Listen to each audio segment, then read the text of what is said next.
మీ తాకట్టు బంగారాన్ని విడిపించిన 30 నిమిషాల్లో క్యాష్ ఇవ్వబడును. కొమ్మూరి గోల్డ్.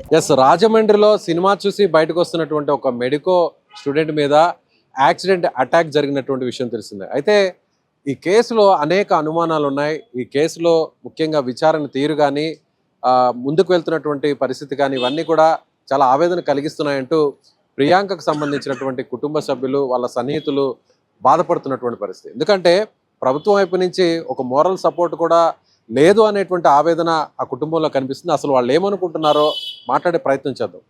ఏంటండి అంటే ప్రభుత్వం ఏం చెప్తుందంటే, లోకల్ ఎమ్మెల్యే కూడా ఏం చెప్తున్నారంటే, వెంటనే ఎఫ్ఐఆర్ అయింది, వాళ్ళని అరెస్ట్ చేశాము, కోర్టుకు కూడా ప్రొడ్యూస్ చేసాము, కోర్టు కూడా రిమాండ్ వేసింది, ప్రజెంట్ వాళ్ళు జైల్లో ఉన్నారు, ఫ్యామిలీ మెంబర్స్ కూడా మాట్లాడాము, తండ్రి గారితో కూడా మాట్లాడాము, సో ఎలాంటి ఇబ్బంది లేదు, ఇక్కడెక్కడా కూడా ఇది హత్య కాదు, హత్యా ప్రయత్నం అసలే కాదు, ఇది హిట్ అండ్ రన్ మాత్రమే అనేటువంటి మాటలు ఆయన చెప్తున్నారు. సో తండ్రిగా ఆయన మాటలు కూడా విన్నాం. మీరు కుటుంబ సభ్యులుగా ఏం చెప్పదలుచుకున్నారు? ప్రియాంకకు మీరు ఏమవుతారు? సార్ నేను ప్రియాంకకు తమ్ముడిని అవుతా సార్. సార్ మాకు ఈ కేసు పైన స్టార్టింగ్ నుంచే అనుమానాలు ఉన్నాయి సార్. రీజన్ ఏమంటే సార్, 3వ తారీఖు ఇన్సిడెంట్ జరుగుతుంది సార్ నైట్. 4వ తారీఖు మాకు కంప్లైంట్ వచ్చింది అని చెప్పేసి మార్నింగ్ 1 o'clockకి కంప్లైంట్ రిజిస్టర్ అయినట్లు ఎఫ్ఐఆర్ కాపీలో ఇచ్చిండ్రు. తర్వాత మార్నింగ్ 5వ తారీఖు లోకల్ ఎమ్మెల్యే స్టేట్మెంట్ ఇస్తాడు దట్ మేము పోలీసులు కన్ఫైన్ చేసిండ్రు దట్ ఇది హిట్ అండ్ రన్ కేసు మాత్రమే, ఇందులో ఎటువంటి వాంటెడ్ లేదు, ఇంటెన్షన్ ఏం లేదు అని చెప్పేసి. సార్ ఘటన జరిగిన 24 గంటలు కాకముందుకే ఎమ్మెల్యే గారు ఎట్లా స్టేట్మెంట్ ఇస్తారు sir? Point number 1. Point number 2, రాజమహేంద్రవరంలో అసలు ఇటువంటి ఘటనలే జరగవు, అంత ప్రశాంతంగా ఉంది అని చెప్పేసి మాట్లాడితే, సార్ మీరు ఒక్కసారి సీసీటీవీ ఫుటేజ్ పరిశీలిస్తే సార్ అక్కడ ఇంటెన్షన్గానే 3 సార్లు జరిగింది సార్, ఒక్కసారి జరగలేదు. ఒకసారి వచ్చిండు, డ్యాష్ ఇచ్చిండు, తర్వాత మళ్ళీ 2వసారి సేమ్, ఇంకా 3వసారి కంప్లీట్గా మంచి పైన ఎక్కించి వెళ్ళిపోయింది సార్. ఇది మామూలుగా మనం ఒక వ్యక్తికి తగిలితేనే వెంటనే రెస్పాండ్ అవుతాం సార్. ఏంటిది అని అంటే, సరే సారీ తెలియక జరిగింది ఏదో చెప్తాం సార్. ఇది ఇంత వాంటెడ్గా కనిపిస్తుంటే సార్ 125B సెక్షన్ ఎట్లా పెట్టాలని చెప్పేసి మీకు అనిపించింది సార్? నాకు తెలియక అడుగుతున్నా సార్. ఇది హిట్ అండ్ రన్ కేసు ఏ విధంగా అవుతుంది సార్? అక్కడ ఇంటెన్షన్ ఈజ్ వెరీ క్లియర్. అక్కడ వాళ్ళు ఇంటాక్సికేట్ అయినారా, ఇంకోటి అయినారా, మాల్ లోపలికి పంపించిందా లేదా అన్నది పక్కన పెడితే సార్, అది అవుట్ మాత్రమే వీడియో ఉంది, ఇన్ వీడియో ఎందుకు లేదు సార్? వాళ్ళు లోపలికి ఏ టైంకి వచ్చిండ్రు, లోపల గొడవ జరిగింది సిబ్బందితో అంటారు, గొడవ జరిగిన ఫుటేజ్ ఎక్కడిది సార్? వాళ్ళు లోపలికి వచ్చిన టైమింగ్ మెన్షన్ చేయట్లేదు, జస్ట్ ఊకే బయటికి వెళ్ళే ఆ ఒక్క వీడియోనే. తర్వాత ఆ అబ్బాయి ఎవరైతే బైక్ నడిపిండో సార్, బైక్ సీజ్ చేసిండ్రు, పొద్దున వెహికల్ కూడా దొరుకుతుంది సార్. సార్ బైక్కి నెంబర్ ప్లేట్ ఉంటుంది సార్, సీజ్ చేసిన కార్కి మాత్రం నెంబర్ ప్లేట్ ఉండదు సార్. ఎక్కడికి వెళ్తారు సార్? మీరు ఏం చేయాలనుకున్నారు సార్? నంబర్ ప్లేట్ తీసేసి అంటే నిందితుల్ని కాపాడదామని చెప్పేసి అనుకుంటున్నారా సార్? ఇది నంబర్ ప్లేట్ తీయడము, మార్నింగ్ హిట్ అండ్ రన్ అని చెప్పేసి పోలీసులు డిక్లేర్ చేసినారు, ఇందులో ఏం జరగలేదని ఎమ్మెల్యే గారు చెప్పడము సార్, ఇవన్నీ ఏమనుకోవాలి సార్? సిరీస్ ఆఫ్ యాక్షన్లు జరిగినాయని చెప్పేసి మాకు అనుమానం రాదా సార్? 2వది, గవర్నమెంట్ మేము అండగా ఉన్నామని చెప్పేసి అని అంటున్నాం సార్. సార్ గవర్నమెంట్ అండగా నిజంగానే ఉంటే సార్, సార్ మాకు మీ అండ నిజంగానే కావాలి. మేము ఇప్పుడు ఆ పొజిషన్కి ఉన్నాం సార్. ఏం చేయగలుగుతాం సార్? మేము ఇప్పుడు ప్రభుత్వాన్ని అడుక్కోవడం తప్ప. ఇంత పెద్ద ఘటన జరిగితే, ఇంత పెద్ద బాధ జరిగితే సార్, 28 ఏళ్ళ కష్టం సార్ ఆ అమ్మాయిది, 28 ఏళ్ళ కష్టం సార్, ఒక్క రోజు 2 రోజులు కాదు సార్. సార్ ఆ తల్లి లోపల బయటకు వచ్చి మాట్లాడలేని పరిస్థితి సార్. 2 రోజుల నుంచి ఆమె అన్నం తినక 2 సార్లు ఫిట్స్ వచ్చినాయి సార్ ఆమెకు. ఆమె లోపల అడ్మిట్ అయ్యి ఉంది. ఆ తల్లి బాధ ఎవరికి అర్థమవుతుంది సార్? సరే గవర్నమెంట్ అండగానే నిజంగానే ఉంటే సార్, గవర్నమెంట్ నుంచి విద్యాశాఖ మంత్రి మాట్లాడ్డా సార్? విద్యాశాఖ మంత్రి అసలు కనీసం ఒక ట్వీట్ పెట్టాడా sir? Sir deputy CM Pawan Kalyan గారు, సార్ ప్లీజ్ రెస్పాండ్ ఇప్పటికైనా సార్. వీళ్ళంతా చేనేత కుటుంబం నుంచి వచ్చిన చిన్న పిల్లలు సార్. సార్ మొన్ననే జరిగింది సార్ చేనేత దినోత్సవం సార్, కనీసం అక్కడికైనా చేనేత సామాజిక వర్గానికి చెందిన ఒక డాక్టర్ ప్రియాంక గారు అంత దూరం వెళ్తే సార్, మా ఫ్యామిలీలో ఫస్ట్ డాక్టర్ సార్ ఆ అమ్మాయి. ఆ అమ్మాయికి ఇట్లా జరిగితే సార్, ఇన్ని రోజులు మేము ఒక డాక్టర్ మా ఫ్యామిలీ నుంచి వస్తుంది అని చెప్పేసి మేము సంతోషపడితే సార్, ఈలోపు ఈ ఇన్సిడెంట్ జరిగితే దాన్ని కూడా చాలా చిన్న ఇన్సిడెంట్గా తీసి అవతల పడేస్తే sir, Chandrababu Naidu sir, sir మీరన్నా రెస్పాండ్ అవ్వండి సార్. సార్ మీరు కూడా రెస్పాండ్ అవ్వకపోతే ఇంకెవరు సార్? సార్ ఎంతమంది నన్ను అడగాలి సార్? సార్ లోకేష్ గారు రెస్పాండ్ అవ్వరు. తర్వాత హోమ్ మినిస్టర్ అడుగుతా, మేడం మీరు కూడా మహిళ మేడం, ఇక్కడ పడింది కూడా ఒక మహిళ మేడం, మేడం ఆమె డాక్టర్ మేడం, ఒకరికి వైద్యం చేయాల్సిన ఆమె వైద్యం కోసం దండలాడుతుంది మేడం లోపల. ఇంతకంటే మేము ఏం చెప్పగలుగుతాం మేడం? ఇందులో సెక్షన్స్ కూడా సార్ 2 సెక్షన్స్ పెట్టినారు. మేము ఆల్టరేషన్ చేసి తర్వాత 308 యాడ్ చేసినామన్నారు. ఎక్కడుంది సార్? ఎఫ్ఐఆర్ రిపోర్ట్లో ఉన్నాయి 2 సెక్షన్లు సార్. 135B ఒకటి ఉంది, 135B ఒకటి ఉంది సార్, తర్వాత 110 ఉంది సార్. ఈ 2 సెక్షన్లు సరిపోతాయా సార్ వాళ్ళకి శిక్ష పడడానికి? సార్ రిమాండ్ అన్నది కామన్ సార్. అరెస్ట్ చేసిన తర్వాత అంటే ఏ సెక్షన్స్ పెట్టాలంటారు మీరు? సార్ కనీసం sir attempt to murder case అనేది ఖచ్చితంగా ఉండాలి. ఎందుకనంటే అక్కడ ఇంటెన్షన్ ఖచ్చితంగా ఉంది, ఇంటెన్షన్ తోటే చేసినారు సార్. కనీసము 105 అన్న అప్లికబుల్ చేయరా సార్? అట్లీస్ట్ మినిమం 10 years అన్న చేయరా సార్? సార్ 7 years లోపు మీరు అన్ని శిక్షలు పెట్టి ఏం చేద్దాం అనుకున్నారు సార్? స్టేషన్ బెయిల్ ఇచ్చి పంపిద్దాం అనుకున్నారా సార్? రిమాండ్ అన్నది కామన్ సార్. 14 రోజుల రిమాండ్ అందరికి ఇస్తారు సార్. ఆ కేసు ఎంత ప్రొజెక్ట్ అయ్యింది, ఆ అమ్మాయి ఎంత బాధపడింది, అక్కడ ఏ ఇన్సిడెంట్ ఏం జరిగింది సార్, వాళ్ళని కాపాడడం కోసం మీరు వీక్ సెక్షన్లు పెట్టి కేసు క్లోజ్ చేస్తారా సార్? సార్ 2 రోజులు ఘటన జరిగిన 2 రోజుల వరకు దీనిపైన ఎవరు స్పందించలేదు సార్. కనీసం ఒక హెడ్లైన్ లేదు సార్. మేము ఈ రోజు ఇంత దండలాడి ఆ తల్లి ఆ బాధ చూసి ఇంతమంది వచ్చి మీ మీడియా వాళ్ళు సార్ నిజంగా చెప్పాలి సార్, మీ మీడియాకి మాత్రం చేతులు ఎత్తి దండం పెడుతున్నాం సార్. సార్ మీరు ప్రొజెక్ట్ చేయడం వల్లనే ఈ ఇష్యూ ఇంత దూరం వచ్చింది సార్. గవర్నమెంట్కి ఇప్పుడైనా చలనం వచ్చి sir please response sir. Kalyan గారు కనీసం మీరన్నా వచ్చి ఒకసారి పరామర్శించండి సార్, మాట్లాడండి సార్. ఆ తల్లికి ఒకసారి ఫోన్ చేసి చెప్పండి సార్. అనిత గారు మీరు మహిళగా ఉన్నారు, హోమ్ మినిస్టర్గా ఉన్నారు, ప్లీజ్ మేడం రాండి, ఒకసారి వచ్చి కలిసి వెళ్ళిపోండి సార్. చంద్రబాబు నాయుడు సార్ మీరు కూడా హైదరాబాద్లోనే ఉంటారు, వారానికి ఒకసారి వస్తూనే ఉంటారు సార్. పక్కకే సార్ సికింద్రాబాద్ కిమ్స్, ఒకసారి వచ్చి పరామర్శించాలని సార్. ఇంతకంటే ప్రభుత్వం నుంచి ఎవరు మాట్లాడలేదండి ఇప్పటి వరకు? మీతో ఎవరు మాట్లాడలేదు? ఎవరు మాట్లాడారు సార్? ప్రభుత్వం నుంచి ఎలాంటి సహాయం లేదు. ప్రభుత్వం నుంచి ఇంతవరకు ఎవరు మమ్మల్ని వచ్చి కలిసింది లేదు సార్. ఎమ్మెల్యే ఫోన్ చేశారంటున్నారు కదా. ఉదయం ఫోన్ చేసి మేము ప్రభుత్వం మీకు అండగా ఉంటుంది అన్నారు, మేము వస్తామన్నారు. ఇంతవరకు ఎవరు రాలేదు సార్. అన్నారు వస్తారని మేము ఆశ పెట్టుకున్నాం, ఎదురు చూస్తున్నాం, కానీ ఎవరు రావట్లేదు సార్. నిజంగా ఒక చేనేత కుటుంబం నుంచి చిన్న స్థాయి నుంచి వచ్చినటువంటి ఫ్యామిలీ అందరు చూడండి, అందరు బంధువులు. అంటే ఆ ఫ్యామిలీ నుంచి ఒక డాక్టర్ ప్రొఫెషనల్గా బయటకు వచ్చి మా కుటుంబం పేరుని ఎక్కడికో తీసుకువెళ్తుంది అనేటువంటి కళలు వాళ్ళందరి కళ్ళల్లో ఉన్నాయి నిన్న మొన్నటి వరకు, అంటే 4 days బ్యాక్ వరకు.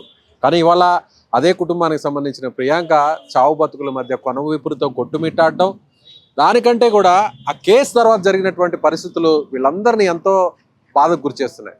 మరికొంతమందితో మాట్లాడదాం. మీరు చెప్పండి, అంటే స్ట్రైట్గా మీరేం అడగదలుచుకున్నారు? యాజ్ ఎ ఫ్యామిలీ మెంబర్గా మీరేం మాట్లాడదలుచుకున్నారు గవర్నమెంట్? అంటే సార్ ఇక్కడ మేము ఒక మీడియా ఛానల్లో చూడడం జరిగింది. ఈ కేసు ఇన్సిడెంట్ అయిన తర్వాత సార్ 3rd ఇన్సిడెంట్ అయింది. అయినప్పుడు 4th ఏదో కేసు తీసుకున్నారు, ఎఫ్ఐఆర్ ఫైల్ చేశారు. నిందితుడిని అరెస్ట్ చేయడం 6వ తారీఖు అయింది సార్. ఈడ బాగా గ్యాప్ జరిగింది. ఇంకొకటి ఏంటంటే సార్, మీ మీడియా ఛానల్లోనే ఒక మీడియా ఛానల్లో చూసాము, ఒక్కొక్క మనిషికి 10 లక్షల చొప్పున వంచి ఈ కేసుని పక్కదారి పట్టించే విధంగా, బయటికి రాకుండా కప్పిపుచ్చే విధంగా ప్రయత్నించారని చూడడం జరిగింది.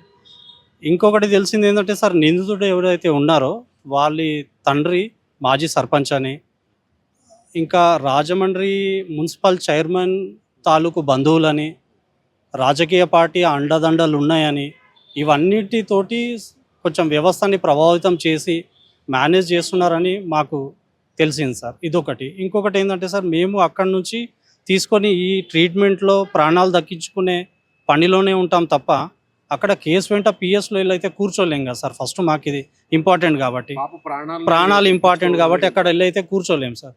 కాకపోతే ఒక్కొక్కటి మేము చూసే కొద్దీ వ్యవస్థ పైన, ప్రభుత్వం పైన రోజు రోజుకి నమ్మకం అనేది సన్నబడుతుంది సార్. ప్రభుత్వం కఠినంగా వాళ్ళని శిక్షించే విధంగా సెక్షన్స్ కూడా పెడితే బాగుండేది సార్. అట్లీస్ట్ ఇదైతే మా దృష్టిలో అయితే ఇది మర్డర్ కేసే సార్. ఇది ఎవరిని చూసినా ఆ వీడియో ఫుటేజ్ చూస్తే హిట్ అండ్ రన్ లాంటి కేసు పెట్టడం అంటే, ఎమ్మెల్యే అలాంటి స్టేట్మెంట్ ఇవ్వడం అంటే హిట్ చేసి రన్ కావడం లేదు సార్. అక్కడ ఒకసారి గుద్దాడు, బ్రేక్ వేసాడు, చూశాడు, అమ్మాయి వెనక్కి తిరిగి చూసింది, మళ్ళీ గుద్దాడు, మళ్ళీ వెనక్కి తిరిగి చూశారు వీళ్ళు, మళ్ళీ ఆగాడు, 3rd టైం గుద్దేసి వెళ్ళాడంటే ఇది ప్యూర్లీ ఇది మర్డర్ కేసే సార్.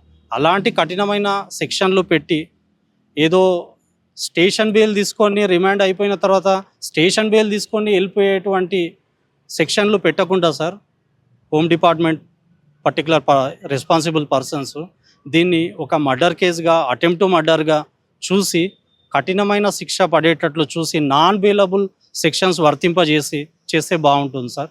వ్యవస్థ పైన నమ్మకం వస్తుంది, ప్రభుత్వం పైన. ఇంకొకటి సార్, ప్రభుత్వం కూడా అండదండలుగా ఉండాలి సార్. ఇంత పెద్ద ఇన్సిడెంట్, ఒక డాక్టర్ వృత్తి ఎంతోమంది ప్రాణాలు కాపాడే వృత్తిలో ఉంది, అక్కడ ఒక హోమ్ మినిస్టర్ మహిళనే ఉంది, ఎవరిది రెస్పాన్స్ లేదు సార్. ప్రభుత్వం అండ అంటే కనీసం ఒక హాస్పిటల్కి వాళ్ళు ఒక అఫీషియల్ రిప్రజెంటేటివ్ వచ్చాక కలవాలి.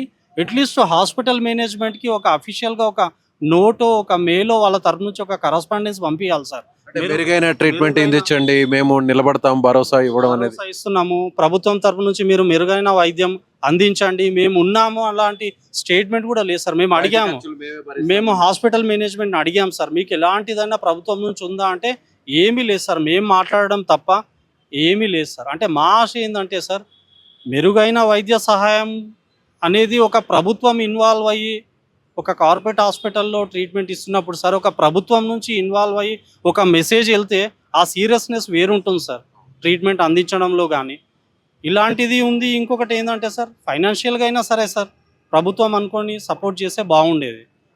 ఎలాంటివి లేవు, మెసేజ్లు లేవు, ఏమీ లేవు సార్. ఎంతవరకు మీడియానే దీన్ని బాగా హైలైట్ చేసి ముందుకు తీసుకెళ్తుంది కాబట్టి సార్, ఇప్పటికైనా అంటే ఏ ప్రభుత్వం నుంచి ఏ ప్రభుత్వ అధికారి కానీ రాజకీయ నాయకుడు కానీ లైవ్లో స్పందించినట్లు ఆడియో వీడియో ఫుటేజ్ అయితే ఎక్కడ బయటలో చూడలేదు సార్.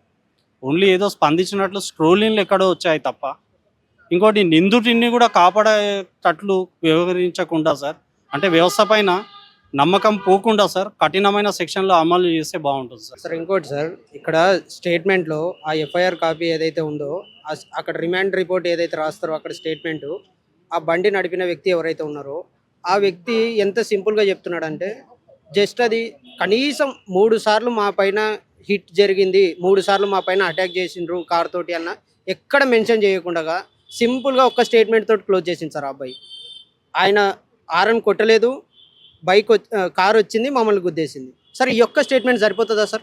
అంటే మీకు ఏమైనా అనుమానాలు ఉన్నాయా? అంటే ఆ అబ్బాయిని ఏమన్నా మ్యానిపులేట్ చేశారని, ఇన్ఫ్లుయెన్స్ చేసినారు అన్న అనుమానాలు క్లియర్ గా తెలుస్తున్నాయి సార్. ఒకవేళ రైట్ తండ్రి మాట్లాడుతున్నాడు. ఇక్కడ ఇంకొక మెయిన్ ఇంపార్టెంట్ థింగ్ అంటే, సో ఎక్కడైతే రాజమండ్రికి సంబంధించినటువంటి మెడికో మీద జరిగినటువంటి యాక్సిడెంట్ అటాక్లో 2 వ్యక్తులు అంటే ప్రియాంకతో పాటు తన కో స్టూడెంట్ ఎవరైతే ఉన్నారో తను బండి డ్రైవ్ చేస్తున్నారు, వెనక ప్రియాంక కూర్చోంది. అయితే ఈ కేసులో ఒక కీలకమైనటువంటి మలుపు తీసుకుంటుంది. ఎందుకంటే అక్కడ పోలీసులు స్టేట్మెంట్ రికార్డ్ చేసే టైంలో సహ విద్యార్థి ఎవరైతే ఉన్నారో అతను ఇచ్చినటువంటి స్టేట్మెంట్ చాలా కీలకం, అదే మెయిన్ ఎవిడెన్స్ అవుతుంది. అయితే అతను ఇచ్చినటువంటి స్టేట్మెంట్ మీద ఇవాళ ప్రియాంక కుటుంబ సభ్యులు కొన్ని అనుమానాలు వ్యక్తం చేస్తున్నారు. వాళ్ళ అనుమానం ఏంటో తెలుసుకునే ప్రయత్నం చేద్దాం. సార్ ఆ అబ్బాయిని కూడా ఇన్ఫ్లుయెన్స్ చేసి జరిగిన వాస్తవాన్ని కప్పిపెట్టే ప్రయత్నం జరిగిందని నా అనుమానం సార్. అంటే ఏం కప్పిపెట్టారు? అబ్బాయి మామూలుగా జరిగిన ఇన్సిడెంట్ ని పూర్తిగా పిన్ టు పిన్ చెప్పలేదనేటువంటి డౌట్ ఉంది. అవును సార్, పిన్ టు పిన్ చెప్పకుండా అది ఇంటెన్షనల్గా జరిగింది అనేది చెప్పకుండా ఏదో అలా తగిలింది అన్నట్టుగా రాపించుకున్నారు సార్. అంటే అబ్బాయిని కూడా ఇన్ఫ్లుయెన్స్ చేశారని అనుమానం? అవును సార్, అబ్బాయిని ఖచ్చితంగా ఇన్ఫ్లుయెన్స్ చేస్తేనే అంత సింపుల్గా రాసినారు అనేది మా అనుమానం. మీరు మాట్లాడారు ఆ అబ్బాయితో? మీరు మాట్లాడారు? పోయిన రోజు మాతో కలిశాడు, మాతో ఉన్నాడు, కానీ ఎఫ్ఐఆర్లో ఏం రాసినారో ఆ రోజు అయితే మాకు తెలియదు సార్. మీకు అక్కడ జరిగిన ఇన్సిడెంట్ గురించి మీకు చెప్పింది ఒకటి, కానీ ఎఫ్ఐఆర్లో అక్కడ ఇచ్చినటువంటి స్టేట్మెంట్ ఇంకోటి ఉందా? మీకేం చెప్పాడు? స్టేట్మెంట్లో ఏం చెప్పాడు?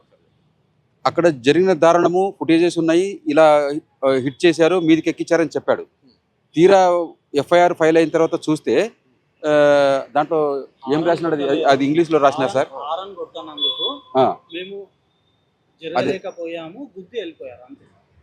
కొట్టనందుకు జరగలేకపోయినాము, అందుకే గుద్ది వెళ్ళిపోయినారంటే ఇది సరిపోతుందా సార్? హారన్ కొట్టకుంటే మనుషుల్ని చంపి వెళ్ళిపోతారా సార్ ఎక్కడైనా?